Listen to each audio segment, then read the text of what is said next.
But I pray that I will be right there receiving that name, because we are also going to be receiving new names. All you brothers and sisters who didn't see the video that I did, A Word to the Hebrew Israelites, you got to watch that video. I break a lot of prophecies and precepts down to you, showing you about the name and even the names we're going to be given. So the names you have right now, those are not going to be the names. But you guys can't get it. Some brothers and sisters can. You brothers, you can't get it. I advise you to stay off my channel and just go watch somebody else. I did the video, A Word to the Hebrew Israelites, where I broke it all down. If you want to call him Ahia, call him Ahia. If you want to call him Yahweh, call him Yahweh. Well, I wouldn't suggest you call him Yahweh. But if you want to call him Yahuwah or Yahweh, call him by what you feel comfortable with. He will tell us truly what the Father's name is, and he's going to tell us his real name. I mean, his new name. Now, anybody has a problem with that, go to Revelation, the 3rd chapter, verse 12, and just read it. I don't need to hear you on the comment board. Just read it. He said, I will teach you my new name. That's another way of having the mark of the Father and the Son on you. Because I accept that I don't know his name. Because I accept that I don't know his name. Because I accept that I don't know his name. That's foolishness. That's that One West garbage. I told you, brothers and sisters, I don't listen to nothing that was taught by that false prophet Ariah and any of those splinter groups that broke away from his school and started up their own camps. I may listen to here and there just to see what they're dealing with, but I already know what they're dealing with. I don't deal with those groups. I'm not associated with them. I'm not affiliated with them. All right? And neither should you. Those brothers and sisters that support my channel and watch my videos, every video I drop, you are a part of the United Nation of Israel. You spiritually are. Those brothers and sisters that support my channel and watch my videos, every video I drop, you are a part of the United Nation of Israel. You spiritually are. Not just in America. They don't want people just and cause that as many as would not worship the image of the beast should be killed. Is that image the RFID, the radio frequency identification? These GMS guys arguing with Johannes Camp out there. What's the mark of the beast? What's the mark? Explain that.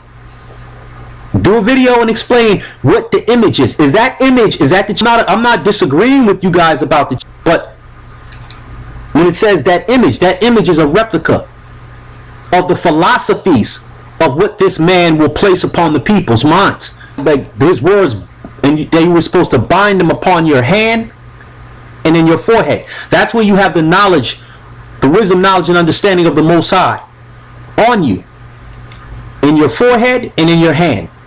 Meaning you're doing the service of the Most High. You're laboring to do his work.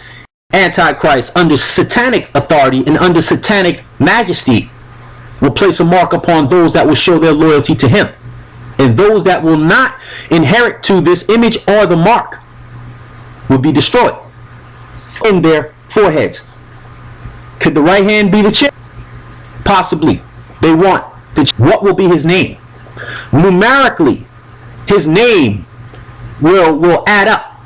If you take the Roman alphabet and break it down numerically, take someone's name and break it down numerically, what would that name come out to? What would it equate out to? What would it add up to?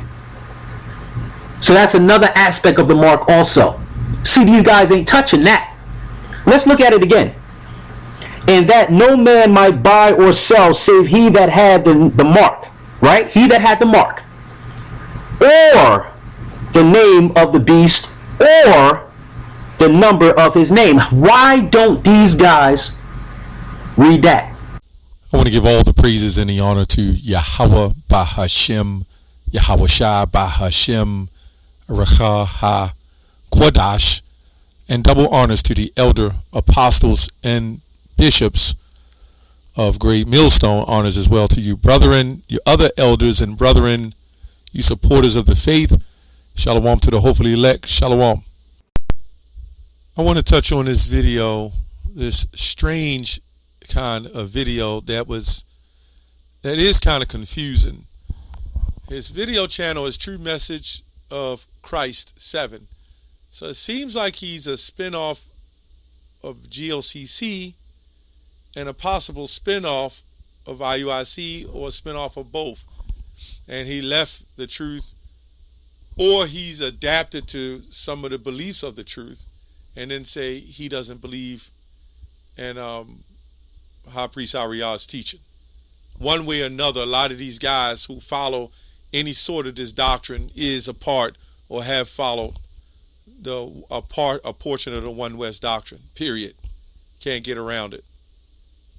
And everything he's teaching, it seems to be off of a One West doctrine. But anyway, it's weird because there's, he says he's the true messenger. And you saw the clip, he said, basically follow me. You're basically the anointed. But he hasn't gone out or did a video in years. So maybe he has another channel. I don't know. Maybe he'll say, hey, he'll come on my page and say, hey, I've been still doing the work. Here's my channel. Right? But I'm not going to say he hasn't been, just to cover the fact that I'm not going to bear false witness to him. But, you should be able to still see your works, is what we're saying. But anyway, it's confusing. It's confusing because a lot that he said, as I said, a lot he said is, Russia is not in the Bible. It doesn't exist, but the word America doesn't exist in the Bible either. So this is crazy. He goes into the Lord is going to give us the new name, so we don't have the name.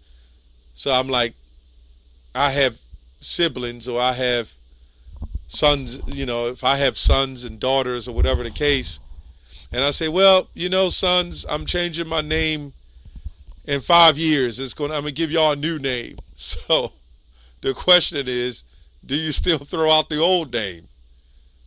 Aren't you going to follow the first commandment? To love the Lord with all your heart, soul, and strength? Anyway, I'm just going to touch on that real quick. Revelation 2:17, he that have an ear, let him hear what the Spirit saith to the churches. To him that overcometh will I give to eat of the hidden manna, which is the nourishment of the faith, the truth, and will give him a white stone, and in the stone a new name written, which no man knoweth, saying he that receiveth it, right? But here's the other verse of precept of Revelation 3:12. He that overcometh will I make a pillar in the temple of my God, right? He shall no more out, and I will write upon him the name of the God, of thy God, my power, and the name of the city of my power, which is New Jerusalem. It's telling you right here. The name of my city, which is the name of the city of my power, which is the New Jerusalem. See, these jakes, they don't go into anything. But that's another video. Maybe I'll go do a video on that another time. I've done previous videos on that new name doctrine is basically the New Jerusalem coming down. If you keep reading on that, which cometh down out of heaven from my power, and I will write upon him my new name. Right? So he says, the New Jerusalem and my new name. Again, let's say this is the case. Do you throw out the old name? Now you decide to call on, when you read all the scriptures, Joel 2, various scriptures in Exodus, throughout the Bible, I think he that calleth on the name of the Lord shall be delivered, shall be saved. Come on, man. Why would he say, okay, I'm going to give you a new name, but you don't know the other name? And let's say we don't. Do you still abandon the name closest to you and the Heavenly Father? Absolutely not. We've awakened, but we don't know the name. Anyway, we're going to move on from there, right? Again, this is a case where Jake is trying to be too deep, and he doesn't understand what's going on. So let's go to Revelation 13 a little bit. I'll touch on a little bit of that. He did speak of Alexander, right? He did speak of Antiochus out of the Seleucian dynasty, which we know Philip Macedonia, we know Alexander and the 4 generals, which he had more than 4 generals. Antiguus and various others, but the main ones that he grew up with pretty much, or was beside him. So he did bring that out. Then he said, what is the image? So he's separating every little thing instead of just bringing it all home. He's just making it harder than what it has to be. Let's go to Revelation 13:2, just real quick. I think it's 2. And the beast which I saw was like unto a leopard, and his feet were as the feet of a bear, and his mouth as the mouth of a lion. And the dragon gave him the power and his seat and a great authority. Right? So he doesn't understand that. As I said before, he broke down the fact that he knew about Antiochus, which you can follow this up in First Maccabees. But for whatever reason, he's not equating any of this with the image, right? The philosophies, the image. When you read Ecclesiastes 1:9, right, it says there's no new thing under the sun. Empires are reborn, okay? So when you go back, just to touch on that a little bit, when you go back to Revelation, let me go back here to Revelation 13. 13:2. And it says, and the beast which I saw was like unto the leopard, okay, having his feet were as the feet of a bear. Now he says Russia's not in the Bible, right? And his mouth as of a lion, and the dragon gave his power and his seat and the great authority. And this understanding now with the that's wicked root, and out of it America being born, right? When you go, let's go back here to Daniel real quick. Daniel, the 8th chapter. Therefore the he-goat waxed very great, and when he was strong, right, the great horn was broken, and for it came up 4 notable ones towards the 4 winds of heaven. So he kind of brought, at least some of the history out, but he can't equate this with Revelation 13 and 17. When Revelation 13 pretty much breaks it on down, right?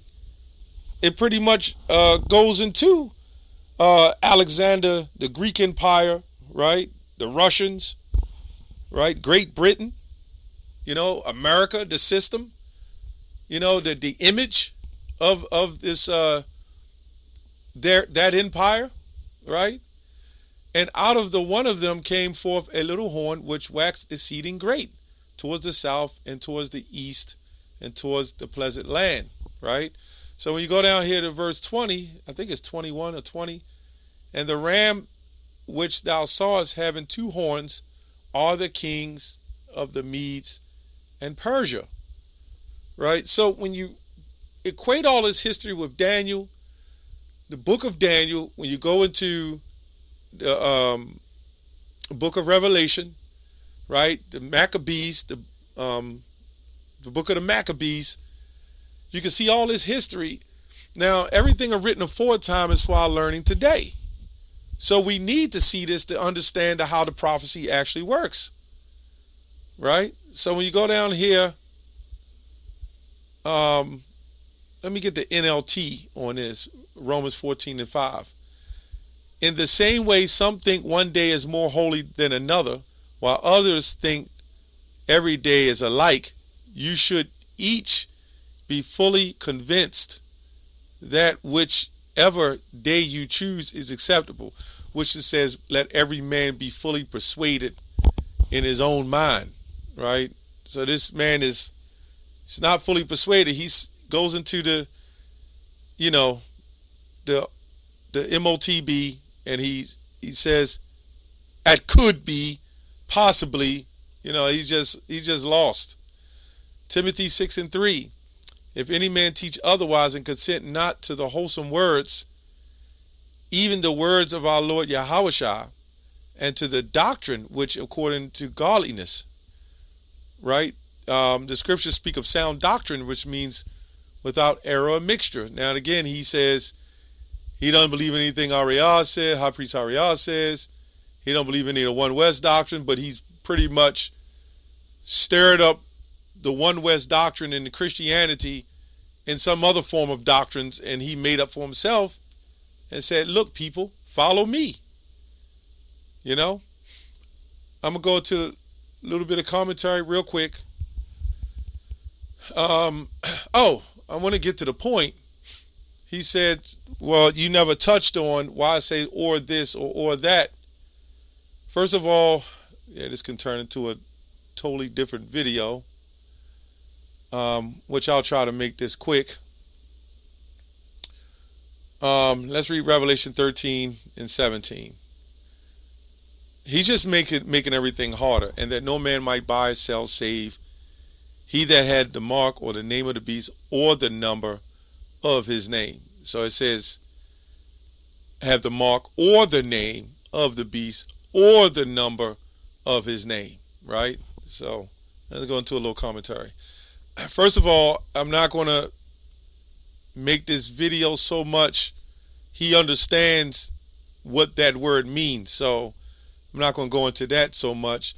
You can actually look up that word in the Old English of Mark. It actually means character in this translation, right? In the original translation, because Mark can mean Apostle Mark, mark them, Romans 16. Mark can mean different things. When you look up the word character, that originally word is character. Karak's character, that's where it comes from. And it actually means, well, you know what? Since I'm at it, let me get it real quick. You can even type it in an online etymology, and it'll say character. I'm putting it in now. And let's see what it says. It says a symbol, join, use sorcery. You know, like when you write your alphabets in school, you're scratching and engraving it in the paper. Okay? Latin word character means engraved mark, a symbol, an imprint of the soul, an instrument for marking. Karasin, engrave. Karax, pointed stake. So you get the point. That's where you get the character. Like you see a cartoon character. When they say cartoon character, that means a drawing or an etching. Okay? I just wanted to bring that out. So let's go back to a little bit of this commentary. And see what it says. It says, there have been great disputes about the name and the number of the beast. I must profess myself. This is the Matthew Poole's commentary. I must profess myself not able to distinguish between the mark, the name, and the number of the beast. They may all signify the same thing. So you can see how they are confused on what it all signifies. But they all these things pretty much work together. Let's go back. 13 and 17. And that no man will buy or sell. Because when you go back in history, it was all about conquering the known world. Right? And putting, everyone in slavery, subjection. What do you think is going to happen? And that no man might buy or sell save he that had the mark or the name, of the beast or the number of his name. All right. So at the end of the day, it all compiles together to a degree. So let's read a couple of conversations on this. Now we went into that anyway, in depth to a degree, but we're going to read some translations. So in other words, he's saying, well, what about this and what about that? Look, man, it's simple. It's the stake, so to speak. It's simple. Why do you have to make it harder than what it is? Let me just read a couple of translations It says here, I'm going to try to go down here to it. It's quite a few translations. It says the number, and he provides that no one should be able to buy or sell except the one who has the mark, either the name of the beast or the number of his name, right? It says either the name or the number. Let's go on. Just trying to get to the point. I'll just read a couple of more. It does this so that no man may buy, sell unless he has the brand, which is the beast's name or the number of its name. Good News Translation. No one could buy or sell without, the mark that the beast's name, the number stands for the name. Beast name, the number of his name. You get the point. And what this guy is doing, he's trying to deter you from the actual truth. He's throwing a whole bunch of stumbling blocks, a bunch of stones to confusing the people. But ultimately, the elect will not hear that, Anyway, that's all I have on that. Shalom.